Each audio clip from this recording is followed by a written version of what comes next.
لو ليا حد في ألمانيا يقدر يخدمني في إيه؟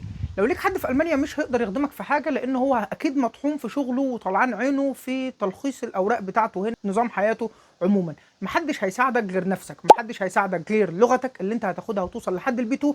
بعد كده تقدر حد يجيب لك عقد اوس بيلدونج، او انت تبعت تجيب عقد اوس بيلدونج. مثلا لو انت عايز تيجي اوس بيلدونج، لو انت جاي معادله محدش برضه هيساعدك غير ان هو هيديك معلومه. اللي موجود في المانيا برضه حياته مش افضل حاجه، لدرجه ان هو مثلا يدور ان هو يسفر واحد تاني غيره. محدش بيسفر حد، محدش هيسفرك غير لغتك، محدش هيسفرك غير سعيك، محدش هيسفرك غير اجتهادك ومجهودك والهدف اللي انت حاطه علشان توصل ليه.